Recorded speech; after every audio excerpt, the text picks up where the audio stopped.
Pablo Escobar, a name that still shakes the world. To many, he was a monster who left behind pain and fear. To others, he was a Robin Hood, giving money to the poor when no one else would. But no matter how people see him, one thing is true. Escobar built one of the biggest and most feared criminal empires in history. But here's the question. What if he never died in 1993? What if Escobar were still alive today? Would he still control the drug trade? Would he be using the internet, social media, or even crypto to stay ahead of the law? Or would the modern world be too much, even for him? In this video, we're going to imagine what Escobar's empire might look like in the 21st century. From technology to money laundering to private armies, we'll explore how the king of cocaine could have adapted to our world today. So before we begin, make sure you hit that subscribe button and give this video a like, because here on the Narco Files, we bring you the untold stories and hidden what-ifs from the world of crime and power. From small-time smuggler to king of cocaine. Before we try to picture what Pablo Escobar's empire might look like today, we first need to understand how it all began. Escobar was born in 1949 in Colombia, and unlike the life of luxury he later lived, his early years were simple. He didn't come from money. As a teenager, he turned to small crimes just to get by, selling fake diplomas, stealing cars, and smuggling goods. But everything changed in the late 1970s when he discovered the cocaine trade. At that time, cocaine was exploding in popularity in the United States, and Escobar saw the opportunity. He moved quickly, building connections with farmers, smugglers, and distributors. Soon, he founded the Medellin Cartel, which grew into one of the most powerful criminal organizations in history. At its height, the cartel supplied nearly 80% of the cocaine entering the U.S. The money was unlike anything the world had ever seen. Escobar was making about $420 million every week. He bought planes, mansions, whole neighborhoods, and even created his own private zoo. But Escobar wasn't only feared, he was also admired by many. He built homes, schools, and soccer fields for the poor. To some, he was a villain. To others, a hero. Escobar's power, the blend of fear and love. Pablo Escobar's power was not just about selling cocaine, it was about controlling everything around him. He ruled with a simple choice, plata o plomo, meaning silver or lead. Take his money and stay quiet, or refuse and face death. This rule made him almost untouchable. Even police officers, judges, and politicians often bowed to him out of fear or greed. At his peak, Escobar's influence reached into Colombia's government itself. He once held a seat in Congress, something almost unthinkable for a man running the world's largest drug cartel. But Escobar was not only feared, he was also admired by many. He built houses, schools, and clinics for poor families who had nothing. He gave them food, soccer fields, and opportunities they never imagined. To them, Escobar was a hero, even while the government saw him as Colombia's most dangerous criminal. The fall. Escobar's downfall in the 1990s. Of course, Escobar's empire could not last forever. By the late 1980s and early 1990s, he was surrounded by enemies. Rival cartels wanted his power, the Colombian government wanted him gone, and the US DEA made him their top target. The violence spun out of control. Bombings, assassinations, and bloodshed filled the streets. Colombia was living in fear. The pressure was too heavy, and Escobar's world started to collapse. In December 1993, he was finally tracked down and killed on a rooftop in Medellin. With his death, the Medellin cartel fell apart, breaking into smaller groups. Soon after, new players rose, especially cartels in Mexico, who took over much of the drug trade. But it leaves us wondering, what if Escobar had survived? How would his empire look today in a world of technology, global crime networks, and constant surveillance? Let's take a closer look. Escobar in today's world, adapting to technology. The first question to ask is simple. How would Pablo Escobar use today's technology if he were still alive? Back in the 1980s, his world was very different. He used phones, radios, and human messengers. He had to bribe airport staff and border guards to move his product. But today, the game would look nothing like that. First, communication. Escobar would never risk talking on normal phones anymore. With encrypted apps like WhatsApp or Signal, or even private networks built just for him, he could run his empire from anywhere in the world without showing his face. Then comes social media. Escobar was a genius at shaping his image. In the 1980s, he paid for soccer fields and houses to win over the poor. Imagine him with Instagram or TikTok, sharing polished videos of charity work, helping families, while secretly running a billion-dollar operation. His Robin Hood myth would grow even stronger. Money would also be easier to hide. Instead of burying cash in fields, losing millions to rats, he could use cryptocurrency.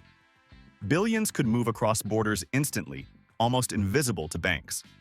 And for smuggling? No more old planes and submarines. Today, he could send shipments with drones, stealth technology, and even cyber hacking. His empire would be smarter, faster, and much harder to stop. Escobar versus modern cartels. Another big question is, how would Escobar compare to today's cartels? Right now, groups like the Sinaloa Cartel and Jalisco New Generation Cartel run the drug world. They have advanced weapons, high-tech systems, and global reach. But Escobar was not just powerful, he was clever, always thinking ahead. If he were alive, he might not go to war with them. Instead, he could choose to join forces. Imagine him acting like a CEO, building partnerships between Colombia, Mexico, and Europe. His empire wouldn't stop at the US. It could stretch into Asia, Africa, and even the Middle East. And it wouldn't only be about cocaine anymore. Escobar might dive into synthetic drugs like fentanyl, which now brings billions of dollars. With his global vision and today's modern tools, Escobar could have built the world's first true multinational cartel. A crime empire spread across every corner of the world. Escobar and politics. Could he control nations? Escobar's dream was never just about drugs. It was about power. He once ran for Colombia's presidency, and with his wealth, he almost made it. If he were alive today, his chances would be even higher. With billions hidden in crypto, offshore accounts, and global networks, he could buy influence on a massive scale. In countries where corruption is common, he could bribe leaders, secretly fund campaigns, or even place his own people in power. Instead of constantly battling governments, he might own them from the inside. Imagine entire nations quietly working for him, offering safe havens where his empire could grow without fear of collapse. Escobar wanted more than cocaine profits. He wanted to be untouchable, like a king. And in today's world, with more tools and weaker governments in some regions, his dream of ruling through politics could have easily become reality. Escobar's dark side in today's age. We can't ignore the dark side of Escobar. He wasn't just a businessman, he was a killer. Thousands of people died because of him. Politicians, judges, journalists, and even innocent families caught in the crossfire. If he lived today, the violence could be far worse. With modern weapons, hacking tools, and advanced surveillance, he could control fear on a much bigger scale. His wars with rivals or governments wouldn't just destroy cities, they could destabilize entire regions. Escobar's hunger for power, mixed with today's technology, would make him even more dangerous than he ever was in the 1980s. The Robin Hood image in the digital age. Here's the strange thing. If Escobar were alive today, he would still find ways to win people's hearts, even with all the crimes tied to his name. Imagine him live streaming charity events, handing out food to poor families, or giving out scholarships to children who could never afford school. Maybe he would post videos of new hospitals and housing projects in struggling towns, making himself look like a savior. On social media, he would carefully shape his image as a generous leader, a man who cared for the people. Millions might follow him, defend him, and see him as a hero. But behind that screen, the truth would be darker. He would still be one of the most dangerous men alive, running a brutal empire built on fear. This double life, kind leader to some, ruthless criminal to others, would only grow bigger in the online world. Escobar's empire today. A global powerhouse. If Pablo Escobar were alive today, his empire would look very different, much bigger and much smarter. It wouldn't just be about Colombia or smuggling cocaine into the United States. His reach would spread across the world, touching every continent. He would use the latest technology, cryptocurrency to hide money, drones to move drugs, and encrypted apps to control his network from anywhere. Escobar would not only deal with crime, but also politics. He might control entire cities and maybe even influence governments. Still, one thing would never change. His empire would remain violent and ruthless, leaving chaos behind. In many ways, it would no longer look like a cartel. It would look more like a massive global corporation, with billions of dollars flowing through it. Escobar's empire today would be less of a drug gang and more like a shadow government ruling from the dark. The truth is, Pablo Escobar may be gone, but the shadow of his empire still lives on.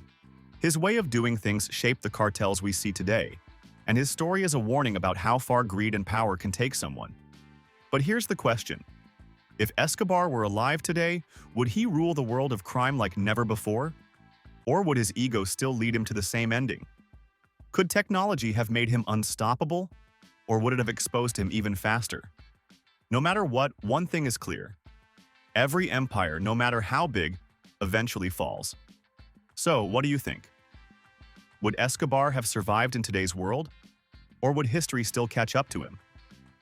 If you enjoyed this journey into the what-ifs of history, don't forget to hit that like button, subscribe to the Narco Files, and turn on the bell so you never miss the next story from the dark side of power. Because the past may be gone, but its lessons are still alive.